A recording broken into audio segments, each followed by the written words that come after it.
मत करो कि बुद्धि आपकी पागल हो जाए। यहाँ कितनी स्त्रियां आ रही हैं, रोज लेन में प्रार्थना करती हैं, महाराज हमारे पति पर कृपा कर दीजिए, वो मतलब ये शराब छोड़ दे, ये नशा छोड़ दे, हमको मारता, घर में सबको मारता, गाली देता और एक पैसे का कमाता नहीं, जो कुछ ही उठा उठा के बेच देता और बस रात को पिटाई करता है। ऐसी दया कर, यही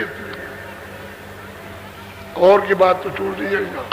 और आप मेरे पीछे चलो, मैं कितनी आपको स्त्रियों से सुना दे कि देखिए प्रार्थना कर रहे। ऐसा कोई मतलब न करो कि बुद्धि पागल हो जाए और पहचान खत्म हो जाए, अपने घर में बाल बच्चों की पहचान खत्म और पराये लोगों की पहचान खत्म और तुम पशु हो जाओ।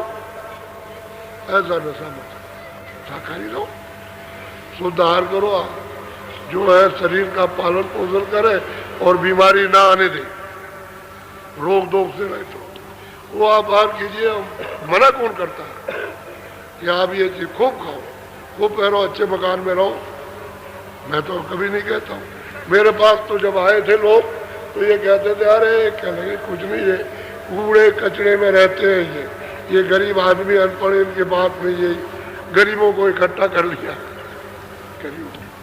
इकट्ठा कर लिया और अब वो मोटरों पे चढ़ के आते हैं। समझ लीजिए आप, मोटरों पे चढ़ करके, अच्छी अच्छी मोटर उस पर चढ़ करके, ये चढ़ करके उस पर आ रहे। यहाँ कितनी मोटरें टेम्पो में खड़ी है, मोटर पे चढ़ के आ रहे हैं, तो कहते अरे ये तो बिल्कुल गरीब था और कुछ नहीं था, ये क्या हो गया इसको, ये हुआ क्या, क्या हो गया? अरे भाई कल तो कह रहे थे कि बिल्कुल गरीब है, भूखे प्यासे, ये ऐसे वैसे। अरे भाई ऐसा ही होता है, ऐसा ही समझा जाता है, समझना भी चाहिए ऐसा ही। बोलो। या से अगमय गम यही माही, निरखा देख नजर से। कहते कि भाई दरवाजे पर अगर बैठ गए और वो साधना शुरू कर दी और दृष्टि खुल गई तो अगम निगम, ईश्वर भी दिखाई देगा और ब्रह्म भी। ईश्वर को कहते हैं निगम, अगम, और ब्रह्म को अगम कहते हैं कि ये भी देखो वो भी देखो, और फिर उसके पार जाना, बहुत पार जाना, यानी वो कम नहीं है, बहुत पार, तो उधर ही तो सब कुछ है।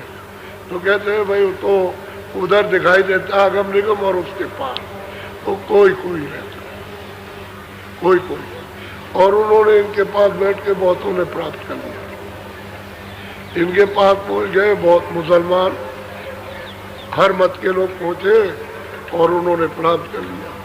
लेकिन मुसलमानों ने उनको छोड़ दिया, ये हमारी जात के नहीं रह गए, निकल गए, ये बदजात हो गए। और हिंदुओं ने उनको छोड़ दिया कि नास्तिक हो गए, ये हमारे काम के भी नहीं। मैं ऐसा करके छोड़ दिया सबने, अब अपनी अपनी जात में सबने छोड़ दिया और ऐसे लोग उनका काम हो गया और ये रह गए वैसे के वैसे। ये भी चले जाते, इनको भी मिल जाता, लेकिन वहां नहीं गए, बह गए। बोलो। नामयने कयने कन कहिया, घट रामायण में दर्शई। कहते हैं कि मैंने अनेकों नाम कहे, लेकिन सब मैंने रामायण में दर्शाए कि इस मृतलोक का कोई नाम नहीं, सब ब्रह्मांडों के नाम। कोई मतलब है लिंग लोक का नाम, कोई सूक्ष्म लोक का नाम और कोई कारण लोक का नाम और उसके बाद में परे का नाम और कोई महाकाल पुरुष का नाम और उसके ऊपर का सत्य देश का नाम। मैंने तो वो दर्शाया, वो बताया था कि वो ये, मैंने यहाँ का कोई नाम नहीं। और कहते मैंने घाट पर बैठ करके सब देखा और फिर मैंने लिखा है, तो उसको कहते हैं घट रामायण, यानी अंदर में जो देखा उसकी रामायण, उसका सब कुछ है, विवरण है उसके पाने का कि हमने क्या क्या देखा, सब बताया। हमने जो जो भी देखा वो सब उन्होंने कहा और वो कहा कि बड़ा सुलभ है, बड़ा सीवा है, कलयुग कहते हैं कि बहुत सुलभ है, कलयुग के समान कोई युग नहीं है। ये परमात्मा की प्राप्ति का बहुत अच्छा युग आया, इसमें भगवान सहज मिलते हैं आसानी से, और युगों में नहीं मिलते थे। इसलिए कलयुग योग न यज्ञ न ज्ञाना, उसको जो रोज पढ़ते हो उसी में लिखा हुआ सातकार रामायण में, कलयुग योग न यज्ञ न ज्ञाना, एक आधार नाम। नाम को पकड़ लो शब्द को और चढ़ चलो अपने घर में, क्योंकि शब्द ही से उतार हुआ और वो शब्द यहाँ छूट गया। सूरत शब्द को पकड़ के आई थी, यहाँ बैठी थी। जब कोई विधान नहीं बना था पाप पुण्य का, तो शब्द को पकड़े थी। तो जब गर्भाधान में ला करके बंद किया तो गर्भाधान में आँख खुली थी, कान खुले थे, सब सुनती थी और सब देखती थी। और जैसे ही बच्चा 9 महीने का बाहर आया तो सतयुग जोगी सब विज्ञानी, एक भी मतलब ऐसा नहीं था, सब विज्ञानी थे, सब परम पद के अधिकारी थे।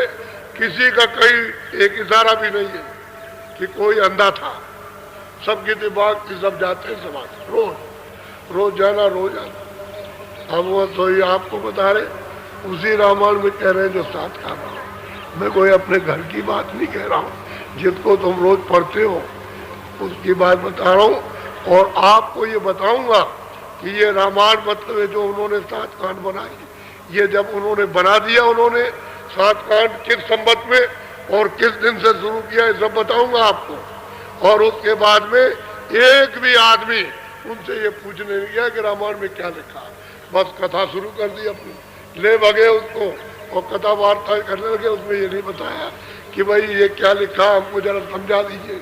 और 49 बरस तक यहाँ रहे, एक आदमी पूछने नहीं गया। रामायण बनाने वाले से एक आदमी भी 49 बरस रहे और ये सब जानते रहे कि इन्होंने रामायण बनाई, लेकिन पूछने कोई नहीं गया उनके पास। तो बताइए आप समझ जाएंगे, बनाने वाला, लिखने वाला, देखने वाला, और वो यहाँ रहे और आप पूछने न जाओ, तो उसकी रामायण आप क्या समझ सकते हैं। ये अंदर का भेद है और अंदर का वो भी है, लेकिन वो छाया यहाँ की, वो उन्होंने विवरण किया। वो छाया उसको के ऊपर में कहते हैं ब्रह्मांड है, उसकी छाया है। उसका आप यहाँ, उसका उस पर्दे पर, उसका उस पर्दे पर, ये छाया उसकी। तो छाया में आप फंस गए, असली तो आपको मिला नहीं। तो बात असली है। इसी महात्मा की क्या आप समझ कि उसमें बाड़ी क्या लिखा और क्या किया, क्या प्राप्त किया।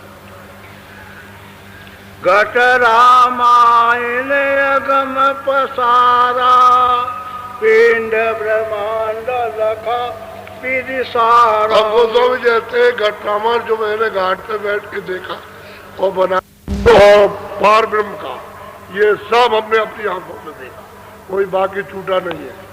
वो तो ये कह रहे और आप अभी तक नहीं बता सके कि उन्होंने क्या प्राप्त की। कहते हो गए तो हनुमान जी के पुजारी थे, आपको मालूम नहीं हनुमान कौन होता है, वो पता ही नहीं हनुमान जी के पुजारी। बोलो।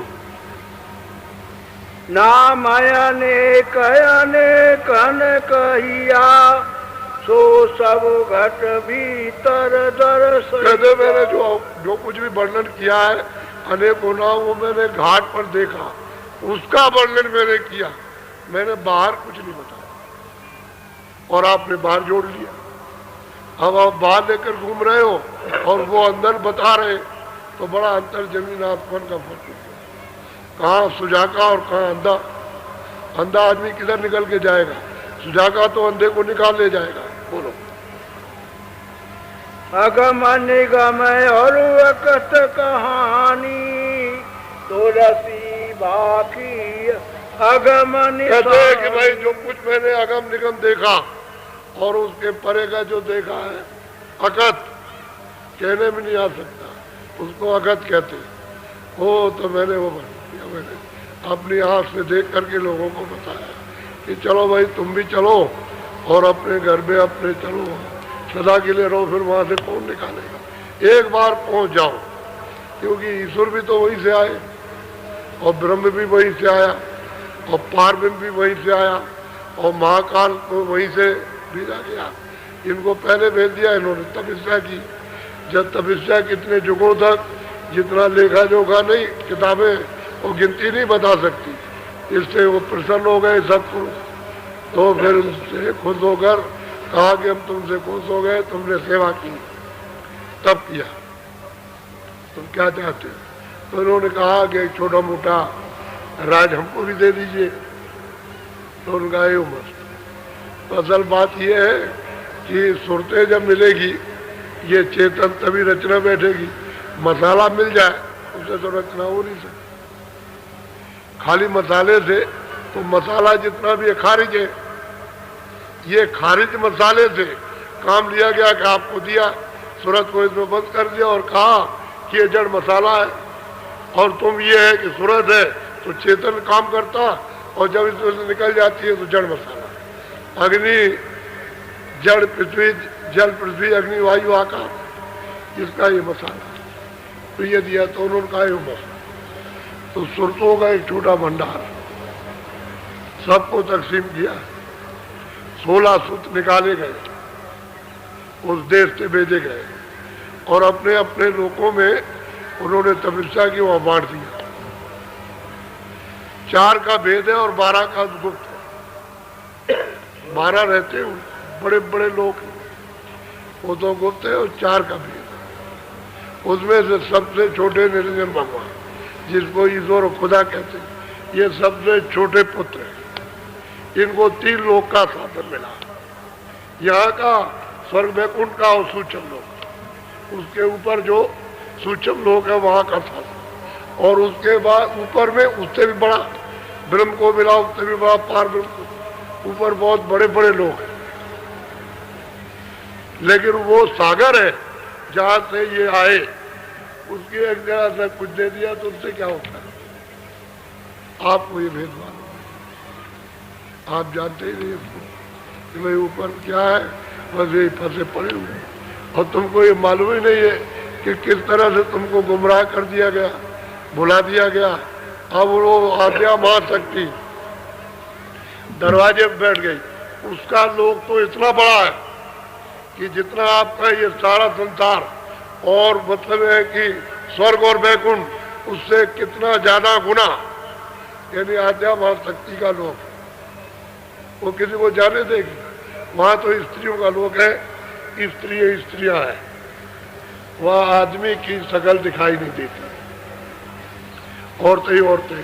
तो उस मंडल को, उस लोक को पार करना साधकों के लिए अगर कोई ले जाने वाला न मिले तो उधर कोई जा नहीं सकता। उधर में वो मतलब फंस है, वो बना